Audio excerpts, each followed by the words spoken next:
Bonjour et bienvenue dans ce 6e épisode consacré aux pannes du MH370, dans lequel on va aborder une piste souvent évoquée dans cette affaire du MH370, à savoir la dépressurisation.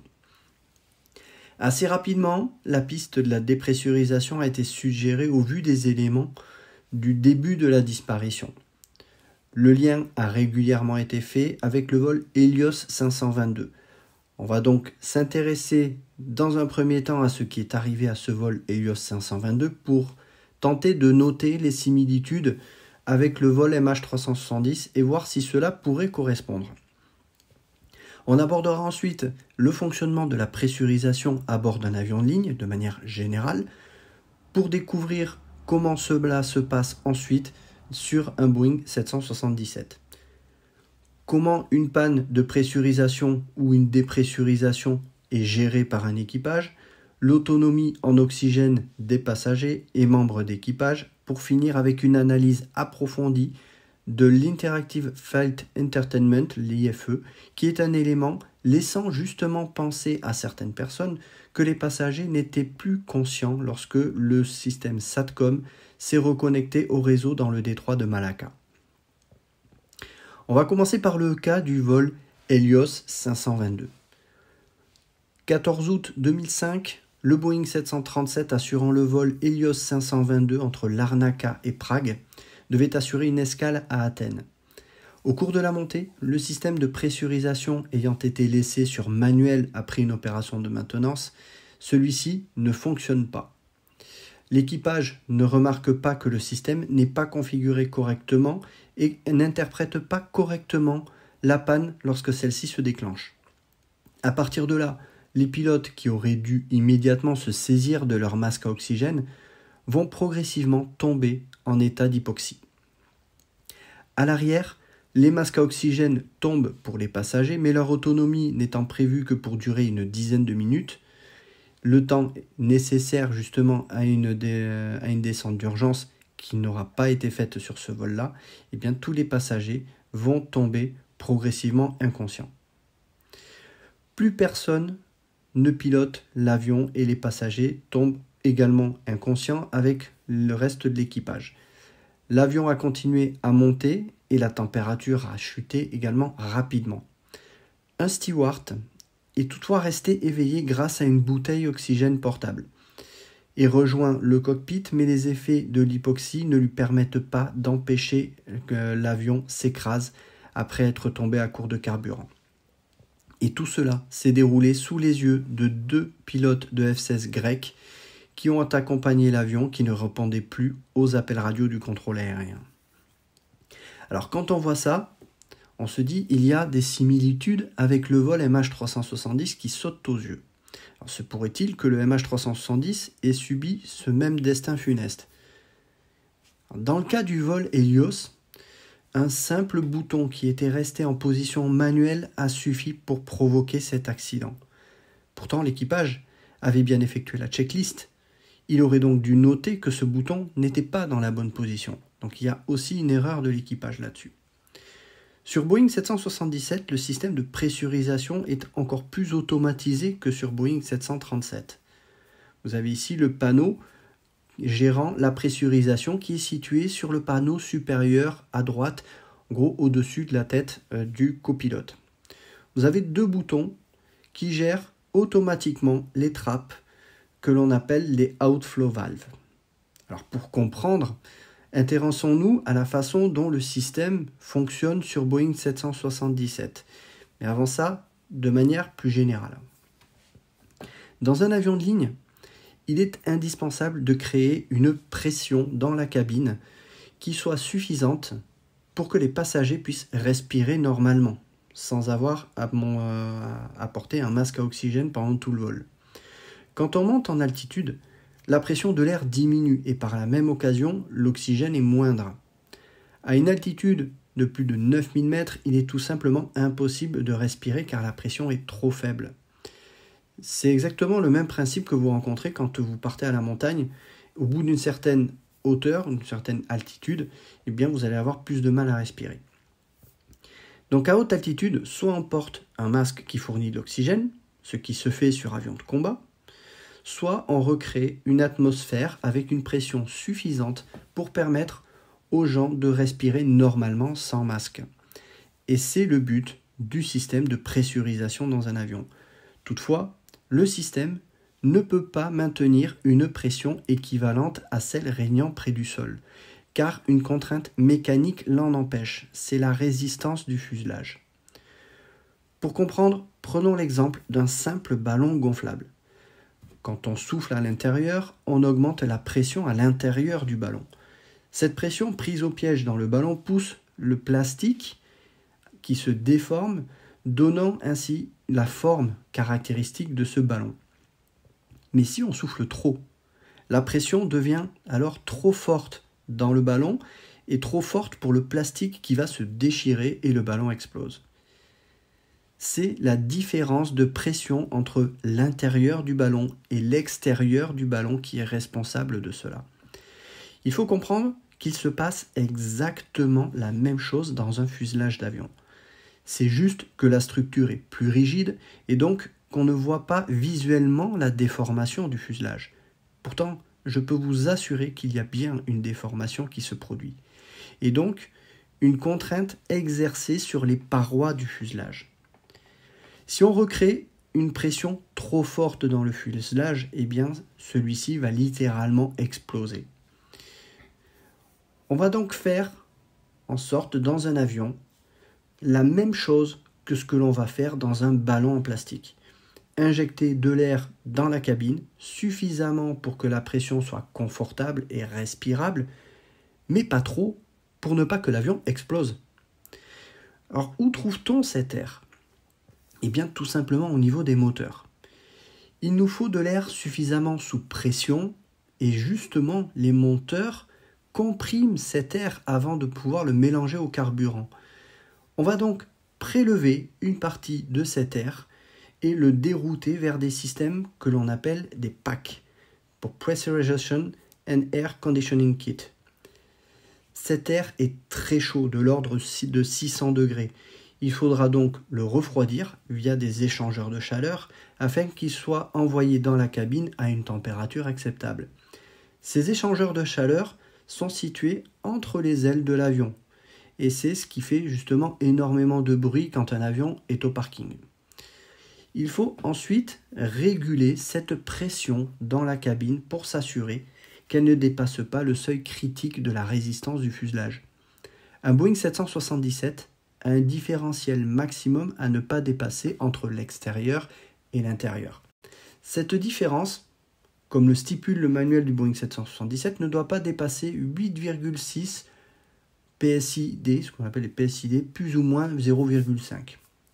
C'est l'unité de mesure, tout simplement le PSID. Pour réguler la pression cabine, le système va utiliser des trappes qui vont permettre à l'excédent d'air de s'échapper vers l'extérieur. C'est ce que l'on appelle les outflow valves que l'on a vu justement sur le panneau qu'on a vu précédemment. Il y en a deux sur Boeing 777, une à l'avant et une à l'arrière. C'est le même principe que quand vous videz l'air d'un ballon. Vous ouvrez tout simplement un peu l'orifice de sortie du ballon pour laisser échapper de l'air. Ça fait exactement la même chose, ces valves. Pourquoi on a mis deux valves alors qu'une seule suffirait dans l'absolu ? Bien pour deux raisons. D'abord parce que cela permet de mieux réguler la circulation de l'air au sein de l'avion, au sein de la cabine, mais aussi parce que si l'une des trappes venait à se bloquer dans une position, la deuxième permettrait de gérer également un peu mieux la pression. Encore une fois, on constate qu'en aviation, on prévoit toujours un plan B en cas de panne. Et en plus, il y a d'autres orifices que l'on va appeler des orifices d'évacuation de pression. Un dans le cas où la pression cabine serait trop importante pour pouvoir évacuer cet excès de pression, et l'autre pour le cas inverse où la pression cabine serait inférieure à celle de l'extérieur. Ce qui arrive assez rarement, mais c'est quand même prévu. Ces orifices sont purement mécaniques et ne nécessitent absolument pas d'électricité pour fonctionner. Ce sont juste des trappes qui vont s'ouvrir en fonction du différentiel de pression. Voilà, tout simplement. Vous les voyez ici justement sur l'image où on les trouve sur Boeing 777. Voyons maintenant la circulation de l'air en cabine, pour comprendre un peu comment tout ça fonctionne. On a dit tout à l'heure que les PAC diffusaient l'air dans la cabine. Cela est réalisé par des conduits qui ventilent l'air au niveau du plafond, créant ainsi un flux d'air qui va se diriger vers le bas par simple différentiel de pression. Ce qu'il faut comprendre, c'est que là où la pression est faible, l'air va essayer de venir combler cette pression qui est plus faible.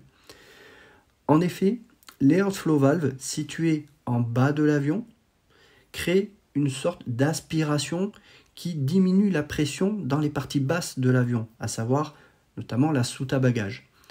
Le plancher cabine possède des aérations sur les côtés ou au niveau du plancher, ce qui aspire l'air de la partie haute vers la partie basse. C'est ainsi que l'air circule en cabine et que l'air est renouvelé en moyenne toutes les 5 minutes. Vous avez donc maintenant une compréhension générale de comment fonctionne la pressurisation dans un avion.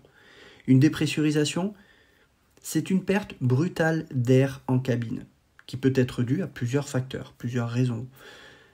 On peut avoir le cas d'une déchirure dans le fuselage, on peut également avoir le cas d'une défaillance du système de pressurisation, qui ne parvient pas à fournir un air suffisant. On va donc voir ces deux cas. Voyons d'abord le cas de la déchirure dans le fuselage. Une dépressurisation peut donc être provoquée par un trou dans le fuselage occasionnant une déchirure partielle de la peau, si on pourrait appeler ça la peau de la cellule, donc du fuselage.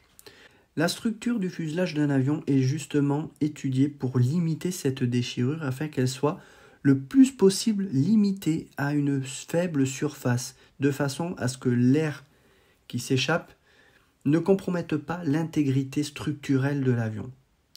Comme vous pouvez le voir sur cette image, la structure est composée de renforts verticaux et horizontaux. Un caisson est constitué de cadres ronds reliés horizontalement par des longerons. Ces longerons, qui sont très costauds, ont pour rôle de rigidifier la structure pour éviter des déformations, mais surtout pour que le fuselage ne se rompe pas. Ces longerons sont complétés par ce qui ressemble à des longerons mais plus fins, que l'on va appeler des lisses. On obtient donc au total un maillage rectangulaire, comme vous pouvez le voir, qui, vous allez le constater, a une fonction essentielle dans la rigidité de la structure.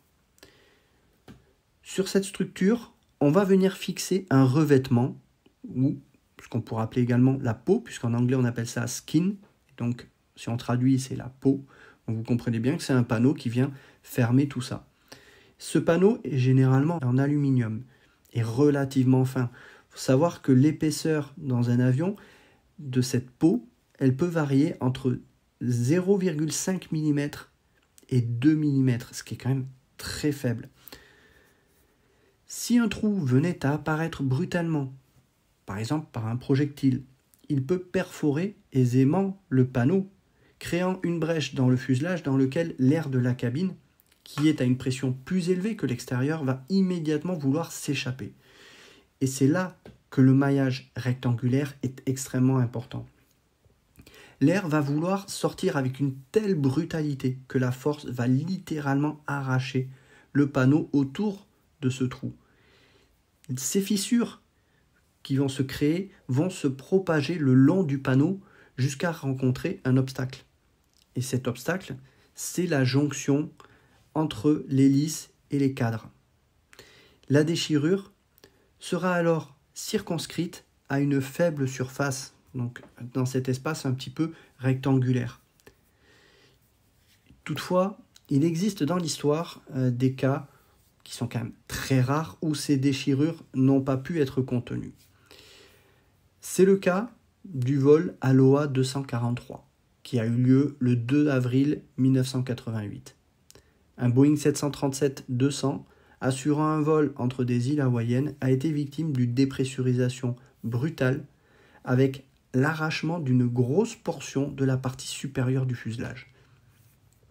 Dans cet accident, la déchirure s'est propagée bien au-delà de ce que l'on a pu voir justement, à une rangée de hublots, tout le long d'une rangée de hublots, arrachant ainsi une large portion du revêtement, mais aussi des lisses et des cadres ont été arrachés.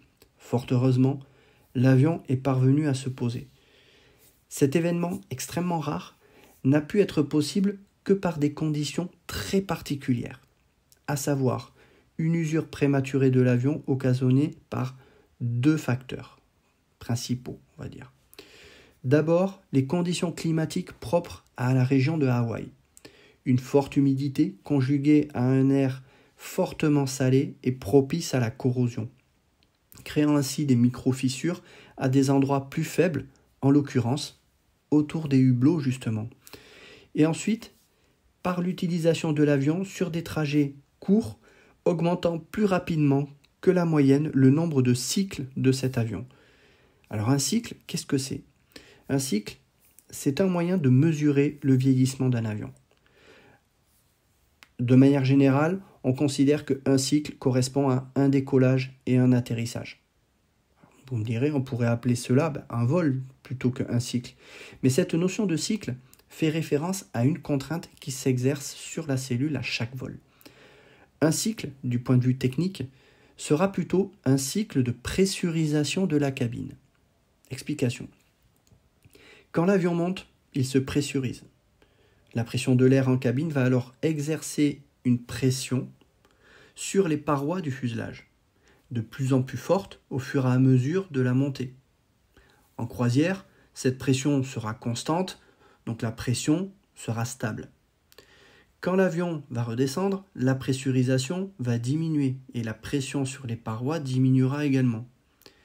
Ce qui fragilise le fuselage, ce sont justement ces variations de pression.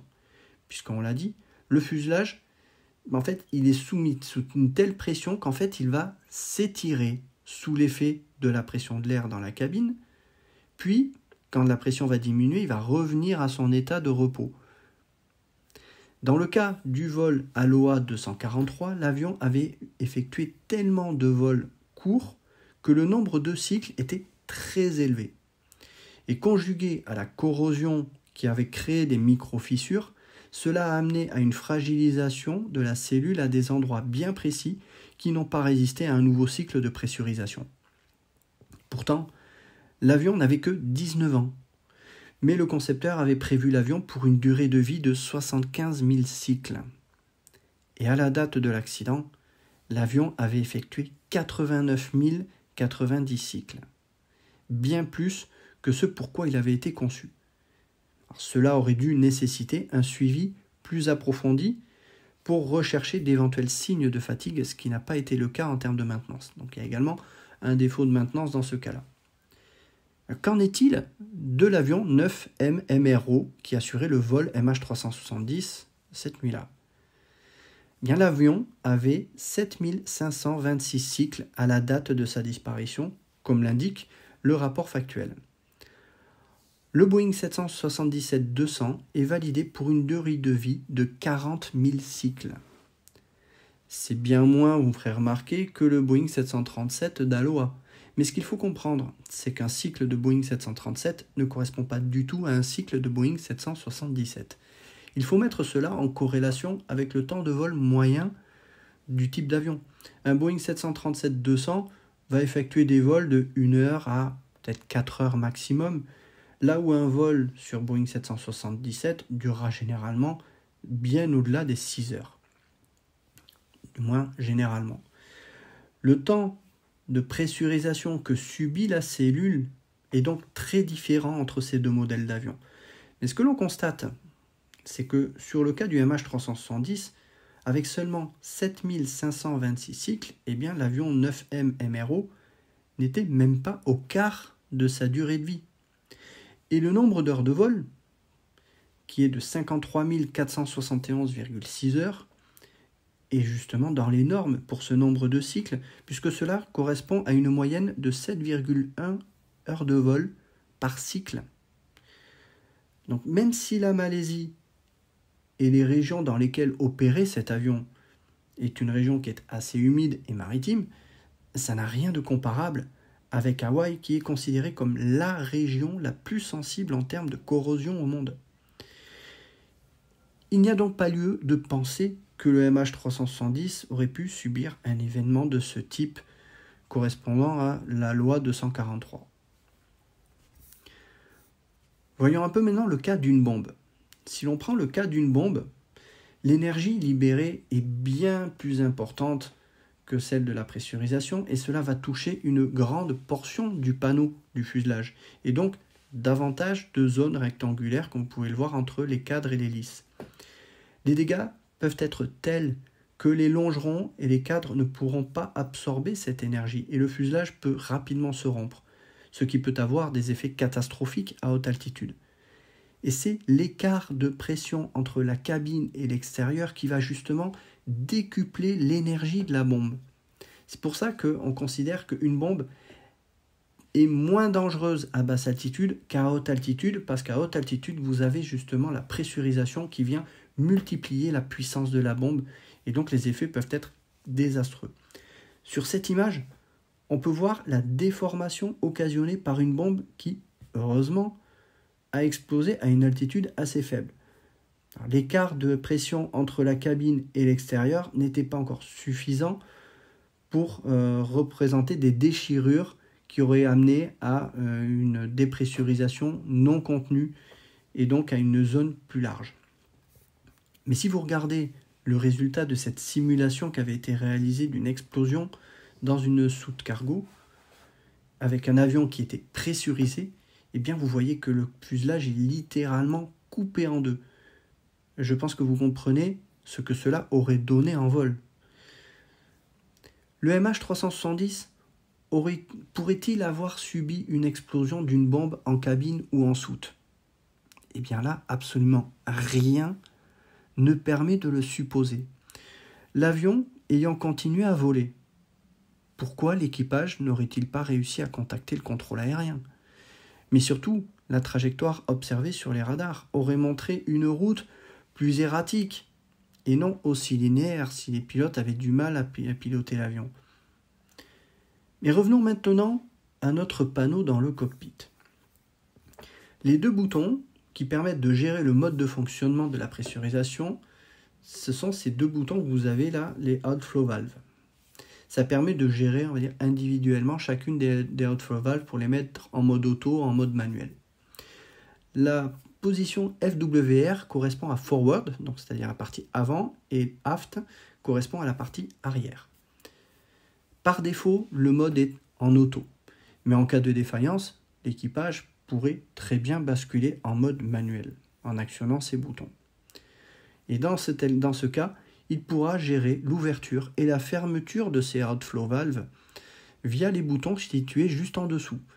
Alors, ça ne sera pas un réglage très précis, ça nécessite de maintenir appuyés ces boutons pendant toute la durée de la manipulation de mouvement de ces trappes. Néanmoins, cela permettra de contrôler à minima la pression, pas de manière précise, mais au moins d'éviter que ça n'excède certaines valeurs en tout cas. Ce qui est certain, c'est que le système à bord du MH370 était configuré correctement. Alors, qu'est-ce qui me permet d'affirmer ceci avec autant de certitude? Les effets d'une dépressurisation se seraient fait ressentir dès la montée de l'avion passant environ 11 000 pieds. Il y aurait eu un déclenchement d'alarme notamment. Mais surtout, les effets physiologiques sur l'équipage se seraient fait sentir rapidement puisque l'avion continuait à monter vers le niveau 350. Par conséquent, l'équipage serait tombé inconscient avant d'atteindre le niveau de croisière qui est le niveau 350. Or, le pilote a passé plusieurs messages après avoir atteint le niveau 350.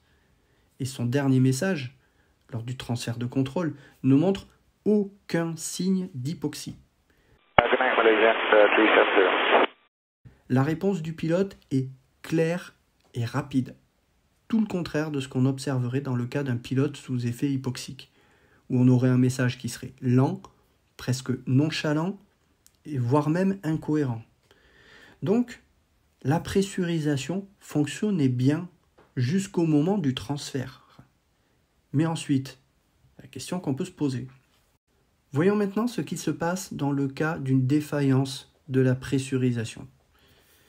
Quand la différence de pression devient supérieure à une certaine valeur dans la cabine, un message d'alerte ICAS sur l'écran des alertes va apparaître avec également une alarme sonore. La procédure est alors la suivante comme vous pouvez le voir ici. Les pilotes doivent mettre les masques à oxygène et cela sans délai, immédiatement. Et seulement ensuite, ils vont traiter la panne. S'ils ne parviennent pas à régler le problème, ils doivent effectuer une descente d'urgence jusqu'à 10 000 pieds. Alors je simplifie ici, car on parle d'altitude sûre dans la checklist, comme vous pouvez le voir. C'est dans le cas où cela se produirait au-dessus d'un relief très élevé, par exemple au-dessus de l'Himalaya, où là vous ne pourriez pas descendre aussi à 10 000 pieds parce qu'il y a quand même encore du relief plus haut que 10 000 pieds. Mais ça n'était pas le cas du MH370 sur son trajet. Or, le MH370 n'a jamais effectué de descente d'urgence jusqu'à 10 000 pieds. Les pilotes auraient-ils pu subir une dépressurisation tellement rapide qui les aurait rendus dans l'incapacité de réagir, du moins à temps, avant de tomber inconscients? Bien, c'est ce qui a longtemps été insinué par certains experts et même pilotes professionnels, car les données d'Inmarsat indiquaient justement que l'avion semblait avoir continué tout droit dans l'océan Indien, après avoir tourné vers le sud au nord de l'Indonésie. Le demi-tour observé au début de la disparition correspondrait, selon eux, à une tentative de faire demi-tour pour revenir en Malaisie après une dépressurisation. Bien, je n'ai jamais été d'accord avec ces théories, même si ça venait de certains pilotes professionnels, et vous allez comprendre pourquoi. La première chose qu'aurait fait l'équipage aurait été une descente d'urgence. Or, celui-ci ne l'a jamais fait. Au lieu de cela, l'avion a fait demi-tour. Mais plus troublant, à aucun moment l'équipage n'a averti le contrôle aérien. Ce qui est étonnant, car une des premières choses que va faire un équipage après avoir pris la décision de faire demi-tour est de prévenir le contrôle aérien et même d'afficher un transpondeur 7700 pour déclarer l'état de détresse au transpondeur. Or là, aucun message de détresse. Et même pire, le transpondeur a été coupé. Et souvenez-vous, dans la vidéo où on a traité de ce sujet-là, manuellement. Un commandant de bord aussi expérimenté que Zahari Ahmad-Shah n'aurait jamais, j'ai bien jamais commis autant d'erreurs de procédure de ce genre. Mais ce qui contredit complètement la piste de l'incapacitation des pilotes, c'est le comportement de l'avion observé sur les radars. Si l'équipage était inconscient, comment expliquer que l'avion change de cap à Penang 30 minutes plus tard et à nouveau au nord de l'Indonésie, comme l'attestent les BFO des données Inmarsat lors de l'appel téléphonique du centre des opérations de la compagnie. Tout cela montre que l'on a quelqu'un qui pilote l'avion, pas quelqu'un qui navigue à l'aveugle et en zigzag, mais quelqu'un qui maîtrise parfaitement la trajectoire de l'avion, puisque une fois les virages effectués, l'avion reste stable en cap.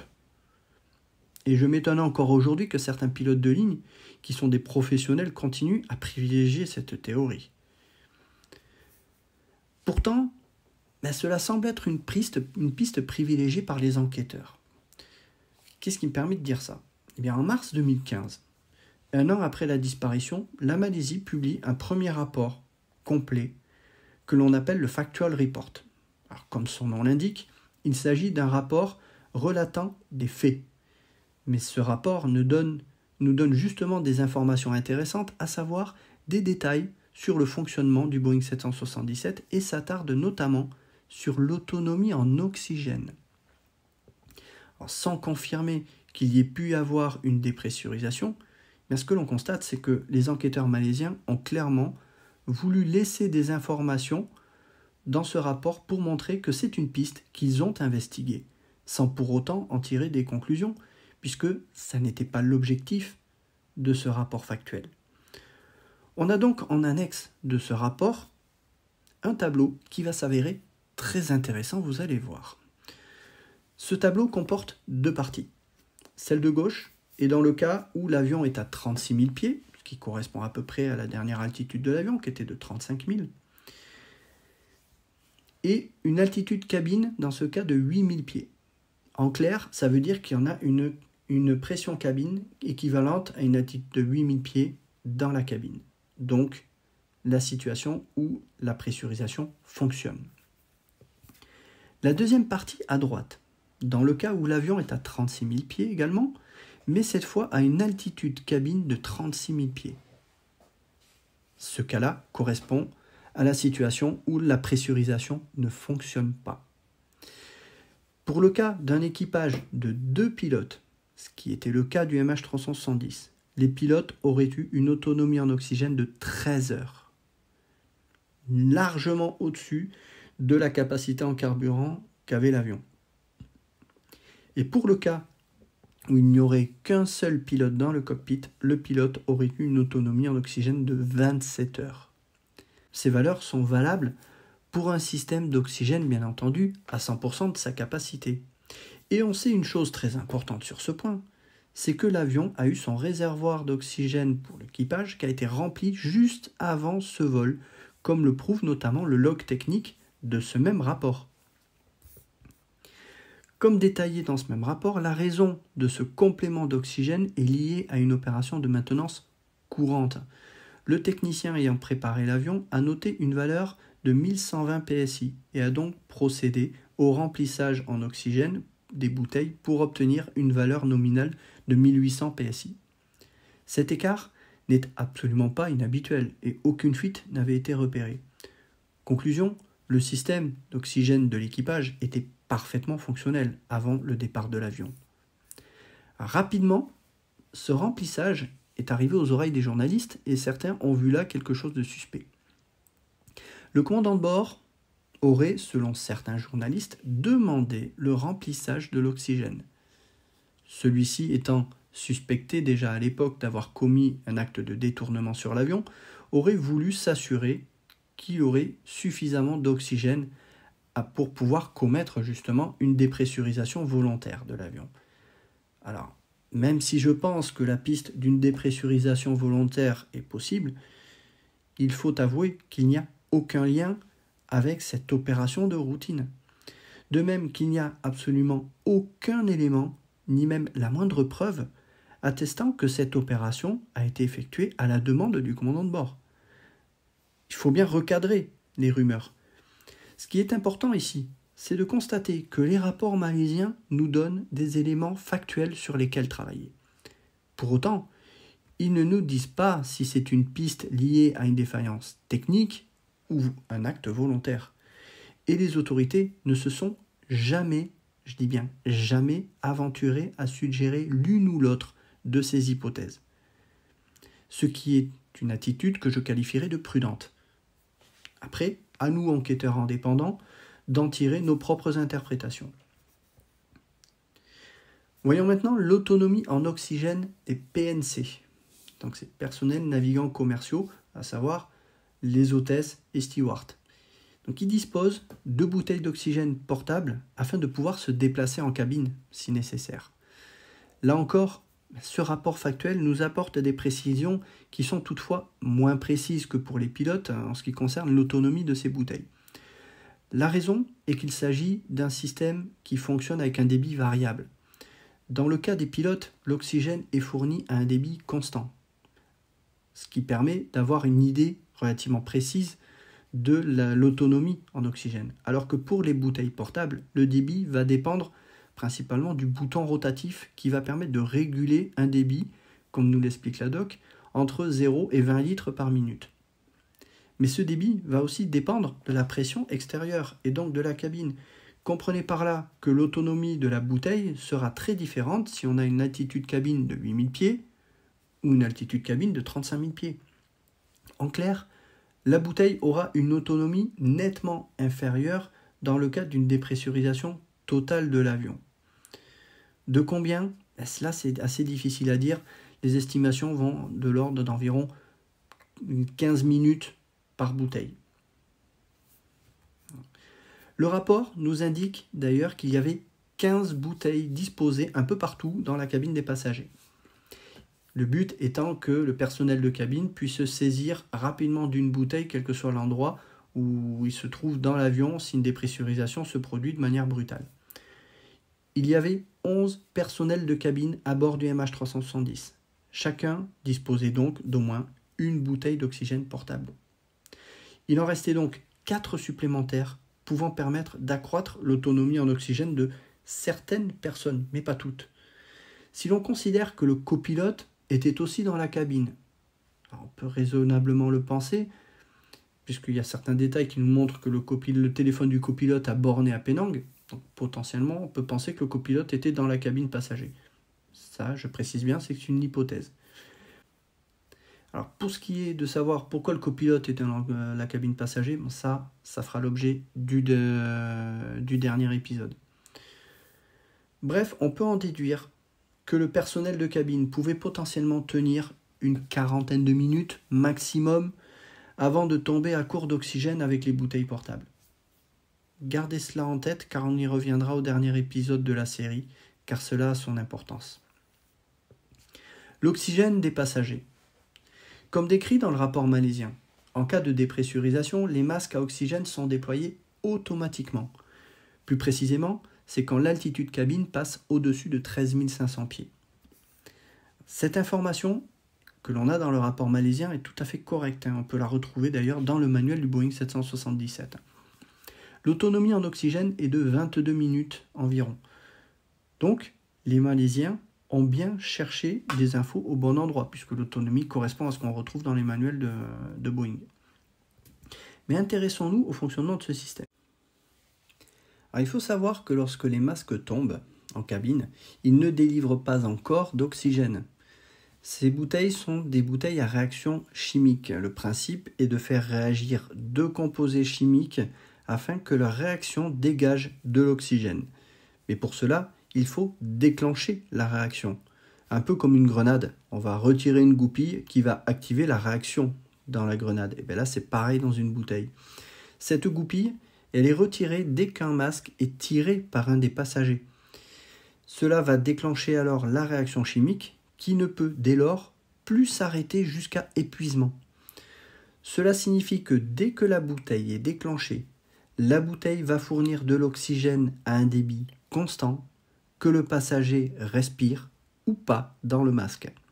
Et c'est là que le chronomètre de 22 minutes d'autonomie de cette bouteille se déclenche par passager. Alors certains passagers auraient-ils pu utiliser des places vides pour faire durer leur autonomie en oxygène?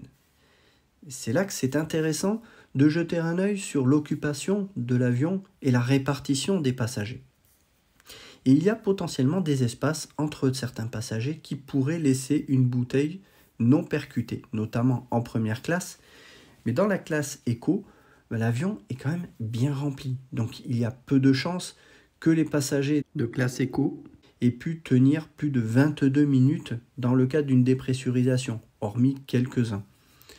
Par contre, la première classe est plus susceptible d'avoir pu disposer de une ou deux bouteilles, en plus pouvant amener à tenir potentiellement, on va dire, 44 minutes. Et notre copilote, dont on a parlé tout à l'heure, que l'on suspecte être dans la cabine passager, était forcément en première classe pour rejoindre le cockpit. Mais si celui-ci était verrouillé, il ne pouvait pas rentrer. Bref, je vous sème ici des petits éléments qui auront leur importance dans le dernier épisode de la série. Je vous prépare ainsi à un scénario qui se dessine de toute cette analyse qui est celui d'une dépressurisation volontaire. Alors la déconnexion du SATCOM ayant duré plus d'1 heure, on l'a vu dans les vidéos précédentes, ne faut-il pas y voir une durée suffisante pour que l'auteur dans le cockpit s'assure que plus personne n'ait d'oxygène au bout d'un certain temps, avant de pouvoir rebrancher justement les systèmes de l'avion et donc le SATCOM. Et nous creuserons cette piste au dernier épisode. Je vous invite à ne pas perdre de vue cette possibilité. Une analyse plus fine des sièges, alimentée par chacune des bouteilles, pourrait potentiellement permettre d'avoir une idée plus précise de l'autonomie réelle de tous les passagers. Mais au final, est-ce que ça changerait grand-chose à l'analyse? Pas vraiment. Alors pourquoi certains experts privilégient-ils cette piste de la dépressurisation? Il est vrai qu'une dépressurisation non détectée par l'équipage pourrait expliquer certains aspects de la disparition et montre des similitudes avec le vol Hélios, mais on a vu déjà que certains éléments ne collent pas. L'absence de contact radio en premier lieu. Si l'équipage est tombé inconscient, cela pourrait expliquer l'absence de contact radio. Mais il y a également un détail qui vient mettre à mal cette possibilité. C'est le dernier échange radio. Quand le contrôleur donne l'instruction à l'équipage de contacter le Vietnam, la réponse du commandant de bord, on l'a déjà dit, elle arrive vite, elle est rapide et elle est ferme. Or, si l'équipage, je l'ai déjà dit, commençait déjà à ressentir les effets de l'hypoxie, cela aurait induit un temps de réponse plus long, voire inexistant. Voire le contrôle aérien aurait dû insister pour que le pilote réponde. Et son timbre de voix que l'on a dans l'audio, on voit que le timbre du pilote, il est rapide, il est assuré, ce qui ne correspond pas à un pilote qui, sous hypoxie, serait hésitant, lent, car en fait, quand vous êtes en état hypoxique, parler, ça représente un effort. Mais surtout, il aurait été difficile pour lui d'être cohérent, car le traitement de l'information par le cerveau, dans ces conditions, est lent et souvent même incohérent. D'autant que, et c'est pour ça que je reviens sur ce point ici, le temps de conscience utile dans une telle situation de dépressurisation est très court et de l'ordre de moins de 30 secondes. Cela signifie qu'en seulement 30 secondes, une personne pourrait ne plus être en état d'avoir un raisonnement logique. Raison pour laquelle la procédure, dans le cas d'une dépressurisation, exige que les pilotes mettent immédiatement leur masque à oxygène, avant de faire quoi que ce soit. Et seulement une fois que cette action est effectuée, ils effectuent les actions nécessaires pour traiter l'incident. Ce dernier message ne comporte aucun élément permettant de suggérer un état d'hypoxie du pilote au moment de sa réponse. De même que la voix du pilote n'est absolument pas celle d'un pilote parlant dans un masque. J'ai passé 17 ans à contrôler des avions de chasse dans l'armée de l'air, avec des pilotes qui parlent dans un masque, je peux vous assurer que ça se reconnaît énormément tant la voix est déformée. Et ça n'est pas ce que l'on entend dans ce dernier message. Donc au moment de cet échange radio, il n'y avait visiblement aucune dépressurisation. Et ça, c'est une certitude. Le pilote ne porte pas de masque à ce moment-là. Un autre élément qui me permet de fortement douter, si ça ne suffisait déjà pas, c'est la perte du transpondeur, je l'ai déjà dit. Pourquoi le transpondeur cesserait de fonctionner dans le cas d'une dépressurisation ? Là, je vous renvoie vers le 3e épisode pour comprendre la redondance électrique de cet équipement. Encore un autre élément. Je pourrais comprendre le demi-tour à Igari à la suite d'un incident ou d'une dépressurisation, et que l'équipage soit ensuite tombé inconscient. Or, quand on regarde la durée de ce demi-tour, il a duré 2 minutes 10. J'ai dit il y a quelques instants que le temps de conscience utile était d'environ 30 secondes.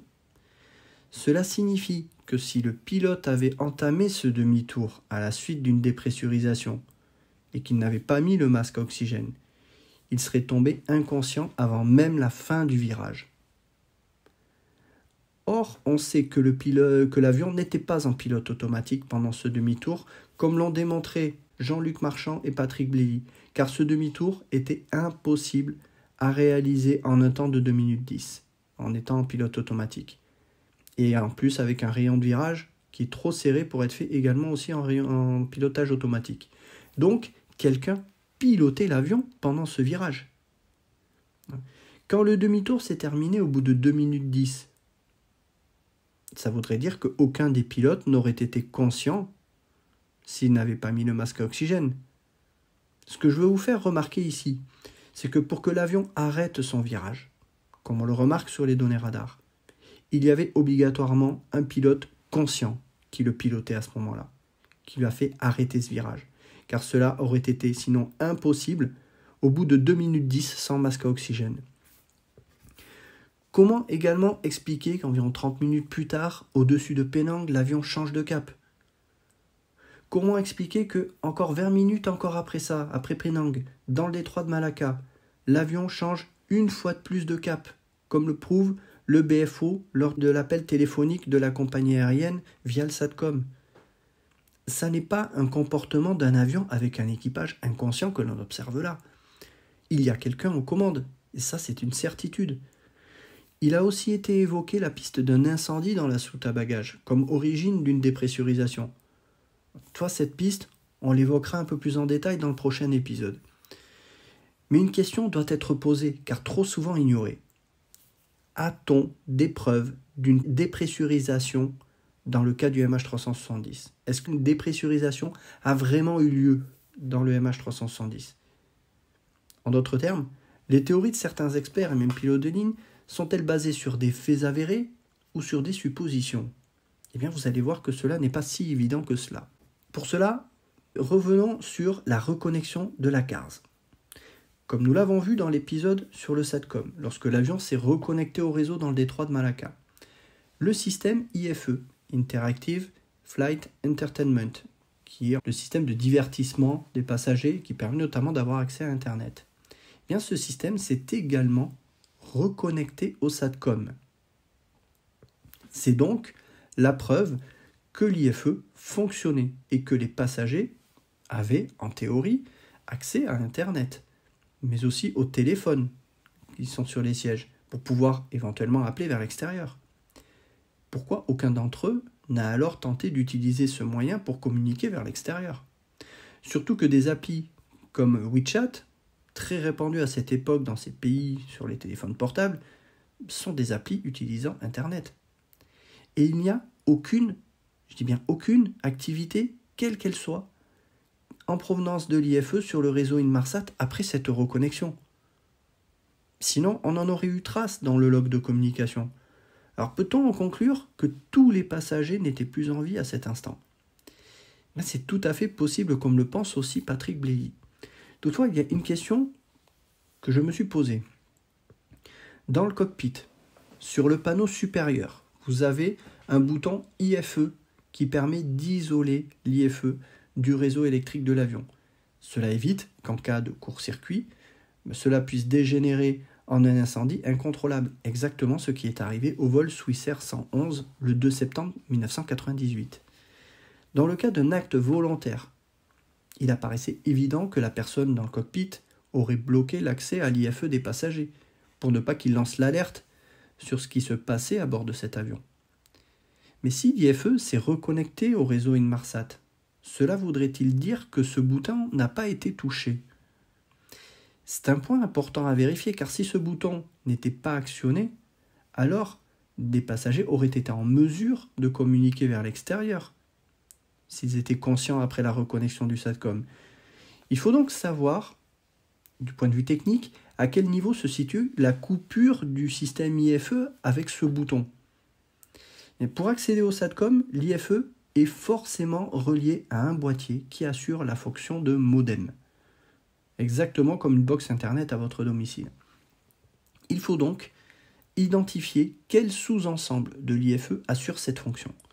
Et c'est là que la documentation de Boeing sur l'avion peut nous aider à y voir plus clair, mais il faut reconnaître que sur ce point, il va falloir décrypter la documentation. Et ça ne va pas être simple, car dans le chapitre IFE, que j'ai à ma disposition, il n'est nulle part fait mention du SATCOM. Et c'est là qu'il faut être un peu rusé dans les recherches sur la doc. L'IFE dialogue avec le SATCOM, vu qu'il y a eu une reconnexion.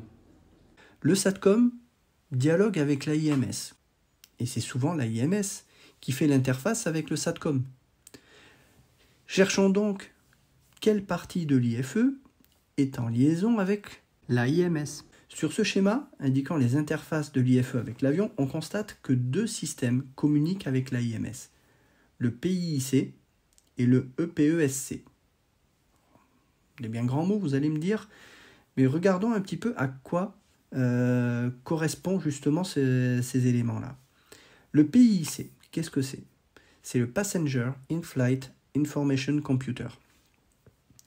Comme nous le décrit le manuel de Boeing, le PIIC dialogue avec l'AIMS pour obtenir des informations de vitesse, de position, de direction. Et ces données sont précisées également ici. Vous avez également l'heure, la distance jusqu'à la destination, la position actuelle, la vitesse sol, le vent, l'altitude, etc. On peut donc en déduire que ce PIIC, c'est ce qui permet d'afficher une image de la position de l'avion et de la progression sur les écrans dans la cabine passager. Ça ne correspond donc pas à ce que l'on recherche. Voyons donc maintenant du côté de l'EPESC. Le PESC signifie Enhanced Passenger Entertainment System Controller. Le manuel de Boeing nous indique qu'il dialogue avec l'AIMS pour plein de fonctions, dont une qui nous intéresse particulièrement ici, le téléphone des passagers. C'est donc le PESC qui assure la fonction de lien avec l'AIMS et donc le SATCOM. Donc les connexions des IFE, de l'IFE à Inmarsat se fait visiblement via cette EPESC. On peut à présent prendre le schéma Power Interface et chercher où se trouve le PESC. Et on constate qu'il est alimenté par le Left AC Sec 1, qui appartient, je reviens sur ce schéma-là, au Left Main AC. Et c'est là que c'est intéressant, car on se rend compte que le PESC est alimenté par le même bus que le SATCOM, en partant sur le Left Main AC. Il est donc logique que quand le SATCOM retrouve son alimentation, le PSC la récupère également, et qu'il y a donc une connexion auprès du satellite d'Inmarsat de cette PESC, donc de l'IFE. Sauf si le LMS décide de délester l'IFE, car comme on peut le constater, il y a également un petit load shed qui apparaît ici, qui vient de l'ELMS. Ce qui est certain, c'est que lors de cette reconnexion dans le détroit de Malacca, l'ELMS n'avait donc pas délesté l'IFE, car sinon on n'aurait eu aucune trace de connexion de l'IFE sur le log Inmarsat. Et qu'on trouve des éléments intéressants. Et voyons maintenant le bouton IFE dans la cabine, qui permet de couper l'alimentation. On trouve un bouton IFE ici. On note donc que l'IFE peut être délesté soit par le LMS, soit par le bouton IFE, qui pourrait être ce bouton dans le cockpit, pour la partie alimentée par l'armoire P210, la partie basse. Je vous renvoie vers l'épisode 1 pour expliquer ce que sont ces armoires électriques, et notamment la P210, on en avait parlé. Toutefois, cela va concerner tous les équipements situés à droite du schéma, comme on peut voir en remontant le réseau. Sans aller dans le détail, cela va concerner surtout les écrans des sièges, certains systèmes de lecture de films, etc. Mais ce qui nous intéresse ici, c'est que ce que l'on constate, c'est que le bouton IFE n'agit absolument pas sur l'alimentation de notre PESC qui est au-dessus. Mais attention, ce bouton est-il vraiment le bouton dans le cockpit ? Et comme l'a fait remarquer Jean-Luc Marchand, ce bouton IFE est un bouton en fait situé dans la cabine passager, permettant d'activer et de désactiver l'équipement IFE. En jetant un œil sur le panneau supérieur du cockpit du manuel de l'avion que j'utilise, qui est une version de Continental Airlines que l'on trouve sur Internet, il s'avère qu'à ma grande surprise, je ne vois qu'il n'y a pas de bouton IFE à l'emplacement où on est censé en avoir un. Cela montre que sur la version Continental que j'ai là, il n'y a pas de bouton IFE. Mais sur la version de la Malaysian Airlines, il y avait un bouton IFE. Ça montre qu'il y a des différences entre les modèles de 777. Et donc, en fonction des compagnies aussi. Si je voulais faire une analyse complète sur ce point et vraiment précise, il me faudrait le manuel de la compagnie malaisienne, qui prendra en compte les spécificités des modèles de Boeing 777 de la compagnie. Malheureusement, je n'ai pas ce manuel. Il n'est pas disponible. Par contre, il a la disponibilité des enquêteurs, ça c'est certain. Bref, tout ça pour vous faire prendre conscience que l'analyse technique peut aussi avoir ses limites et qu'il faut en avoir conscience.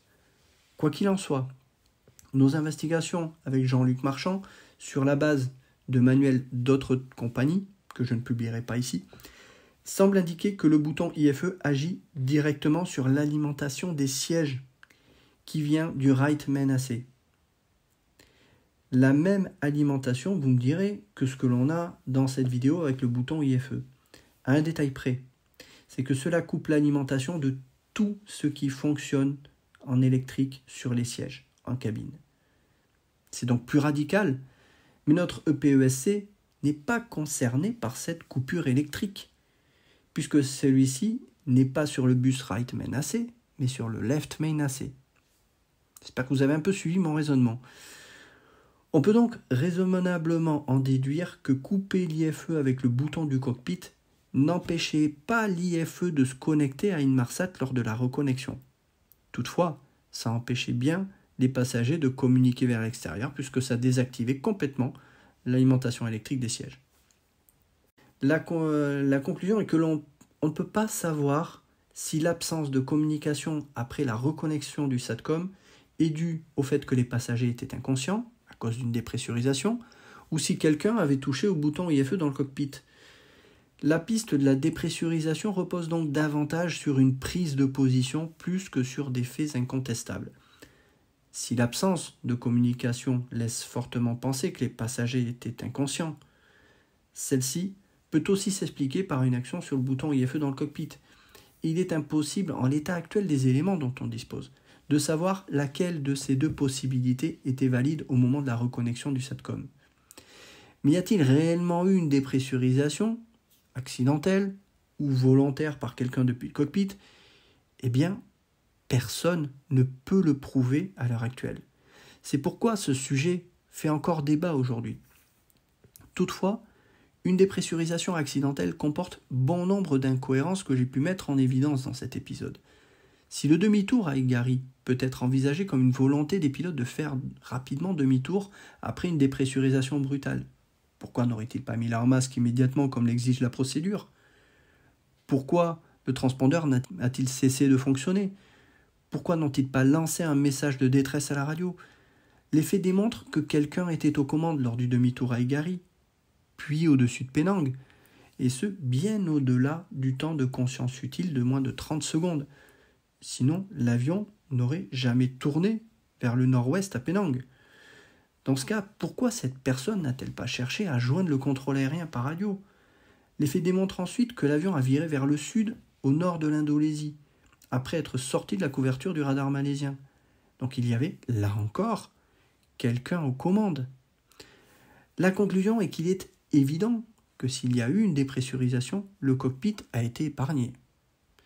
Si on est dans le cas d'un acte volontaire, dépressuriser la cabine passager était le meilleur moyen de se débarrasser de toute tentative de reprise du contrôle du cockpit. L'auteur pouvait ensuite être libre d'agir selon son plan.